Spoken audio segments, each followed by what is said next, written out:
Octavo domingo del ciclo de Lucas, 25º después de Pentecostés. Ya hemos comenzado las semanas que nos van preparando para la Navidad, el ayuno de San Felipe.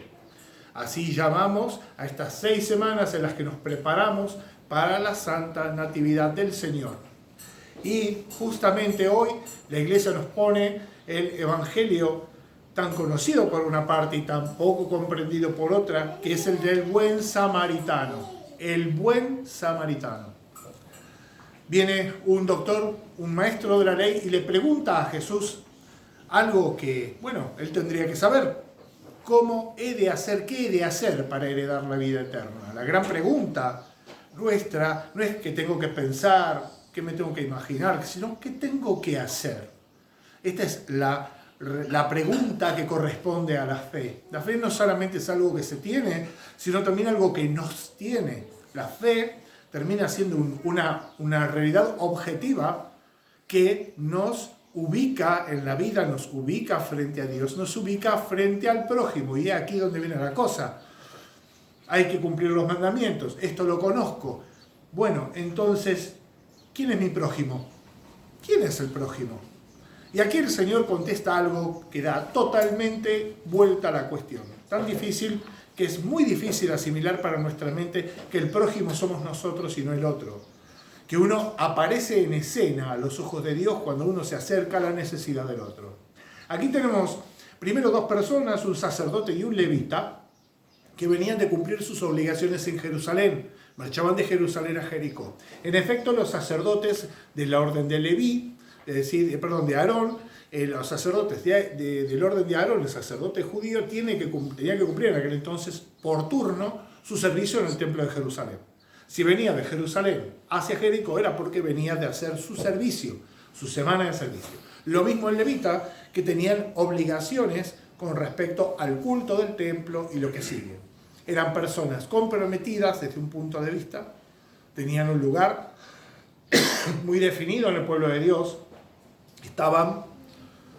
su vida estaba encaminada aparentemente, ¿sí? Sabían lo que había que hacer, cumplían con la ley. Sin embargo, cuando apareció este hombre medio muerto, tirado en la calle, en el camino, fue este samaritano, este extraño, que está puesto a propósito como una figura de contraposición. El samaritano para el judío de aquel entonces era un condenado en vida, directamente.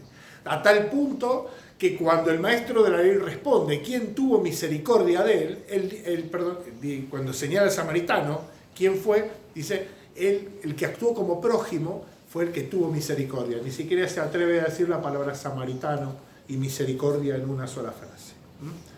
Pero he aquí que el amor de Dios, que es el fin de todas las cosas, porque ahí está la respuesta de la salvación, el que ama, pero no el que ama de cualquier manera, sino el que, yendo de camino, se encuentra con el amor que sale a su paso y se compromete con él. Deja sus planes, deja su idea de la vida, de esto, de aquello, de sus miedos, de sus límites, y sale al encuentro. Llega tarde a donde debía, de acuerdo a sus planes, y llega a horario a donde Dios lo está llamando, que es a este encuentro del amor.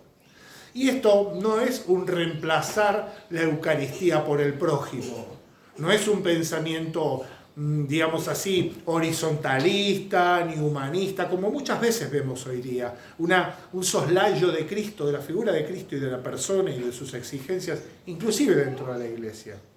No, esto es algo muy claro, el Señor nos marca qué he de hacer para heredar la vida eterna. Hemos de esforzarnos, la salvación no es automática, no es un chiste, no es algo que lo hacemos porque nos salió bien, sino porque Él viene a darnos la salvación y nos pone peldaños por los cuales ir acercándonos a su corazón. Porque sí, Dios tiene corazón, porque para salvar al mundo, tal como veremos en Navidad y haremos experiencia de su venida a la tierra, Dios tomó una naturaleza humana y aquel por medio del cual fueron hechas todas las cosas, en cuanto hombre, tiene un corazón que late lleno de amor. Ese mismo corazón que comulgamos cuando venimos y nos disponemos para recibir su cuerpo y su sangre, básicamente recibimos su corazón y su amor. Y esto no como una figura poética de la antigua edad, sino como un análisis fisiológico de las muestras de los famosos milagros eucarísticos. Cuando Dios deja ver su carne delante de los incrédulos, porque de hecho un milagro es eso, es misericordia a los incrédulos, muestra que es tejido del corazón. ¿Sí? Nos alimentamos de su amor hasta eso.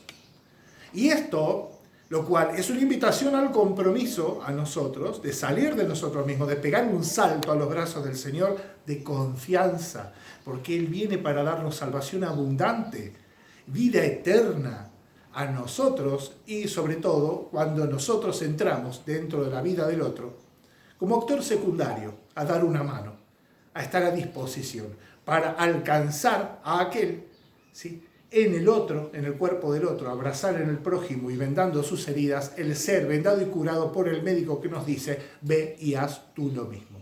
Que la Santísima Madre de Dios nos conceda esta gracia de dar un salto a los brazos del amor del Señor. Amén.